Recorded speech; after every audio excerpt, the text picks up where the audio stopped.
Welcome to Cox OC Connection. I'm Lacy Kelly, and this is Civic Connection, where we visit with your civic leaders. Today, we enjoy having Steve Jones, who is a council member with the City of Garden Grove. Welcome, Steve. Thanks for having me. So my first question is, you and your city are working on a really interesting project. You're working on increasing income levels in your city. Can you tell us a little bit about that? Well, as a local elected, you get out and you meet with residents and you listen to what they have to say. And our residents will all talk about the types of retailers that they would like to see come into the city. And so I've gone out and met with these retailers. They all have real estate departments that go out and examine site selection, and they each have criteria for where they will go. And what they tell us is that our household median incomes were too low and we don't have a high enough percentage of college degrees in town.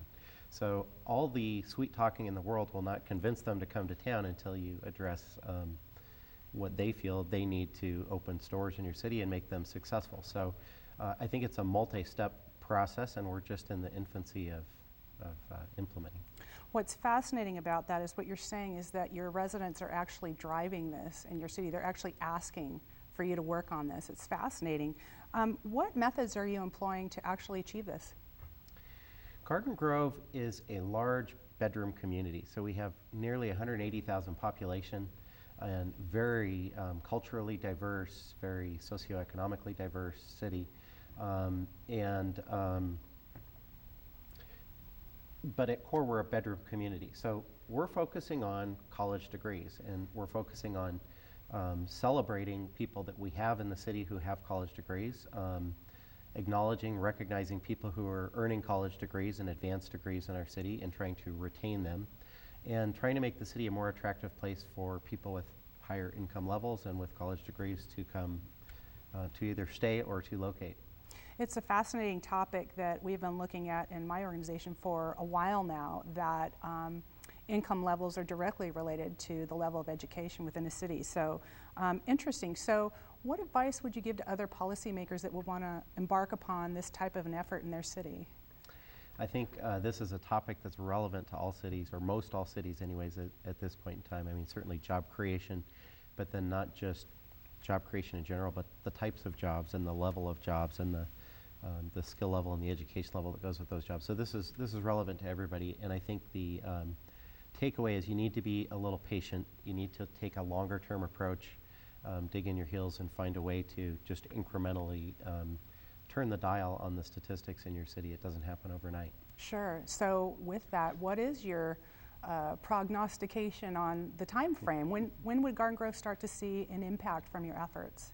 Well, we coined a funny little phrase, and we said we want to be Trader Joe's ready within 10 years. So okay. We use that figuratively, but that's one of the retailers that people say they want. And so we've got a target of 10 years, and we're working proactively to try and find ways to incentivize people with college degrees and higher incomes to come buy houses in our city and to locate in our city. We're working on improving our parks and all of our public amenities to be more desirable for people making that choice with their pre-qualification letter and where they're going to live. Sure, sure. Excellent.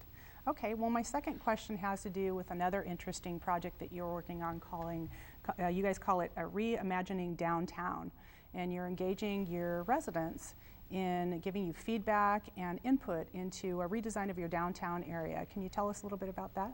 Yeah, I'd love to. So we've been very actively and passionately involved in this concept for the last few years. We looked at our downtown core, our civic center area, our main street, and beyond. And geographically, it's located in the center of town. And yet there's a lot of natural barriers. The 22 freeway, sort of West Garden Grove being its own sort of separate animal. And we wanted to try to find a way to revitalize our downtown core area and make it more relevant to the city in terms of how large and diverse the city has become. So we want a downtown that's representative of our community, and in doing so we figured what better way than to truly reach out and engage the public and ask for their ideas from the ground up, and just let our residents take ownership of the plan that we create to implement over the coming years and decades. Well, that's a really brave approach, and it's a web-based tool, am I right? There's a web-based tool which was sort of the first thing to go forward. It's it's a lot more robust of an effort than just that. We want to be able to communicate with people over a variety of different media, whatever they're comfortable with. So we're doing face-to-face focus groups. We're reaching out to the nonprofits, the neighborhood associations, the churches, the business community, the developers, everybody. We're getting input from all. But we did do a website which was called Mind Mixer, which was very fun, and we were blown away with the number of hits that we got and the amount of active participation we got. We would put up topics, such as what, how people would reimagine the PE right-of-way, which, the vacant railroad tracks that cut through our city, and we get all kinds of creative ideas about adding bicycle paths and landscaping and public art and things like that along it. And so just wonderful ideas and a lot of creativity that we couldn't have come up with internally at staff. Sure. Well, I can't wait to see the results, so we'll continue to monitor the success of that. Yeah. Switching gears a little bit, the city is trying to create an even more wonderful place for your residents to live, and you've just accomplished a 2-year, $25 million overhaul of what was Hastur Basin Recreational Park, that's what it's called now. It was Twin Lakes Park. Mm-hmm. Can you tell us about the process for improving that asset in your city?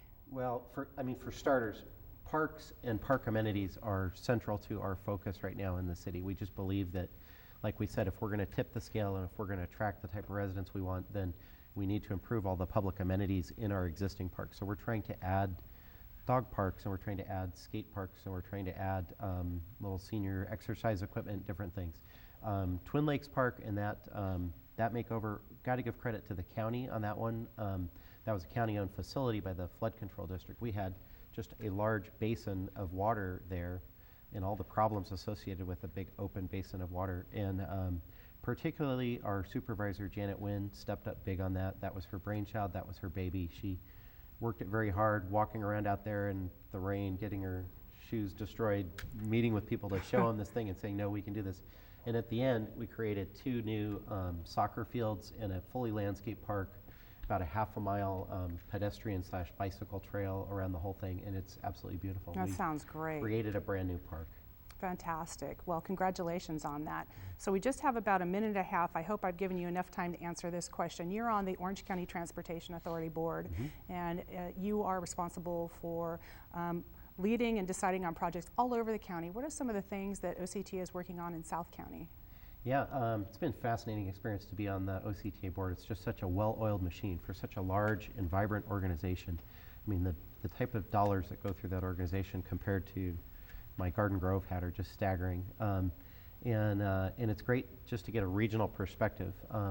So everyone associates OCTA primarily with the buses, but OCTA is also involved with freeway construction, freeway widenings, Metrolink, and the trains, and all these sort of things. So there are several district directors that represent specifically South Orange County, and that's Supervisor Pat Bates, Frank Urey from Mission Viejo City Council, and also Lori Donchek from San Clemente City Council, you're in good hands down here in South Orange County. We've got improvements on the I-5 from El Toro to the San Diego border with widenings and a whole lot of different things in store in terms of Metrolink, the highways, also local roadway projects funded through Measure M.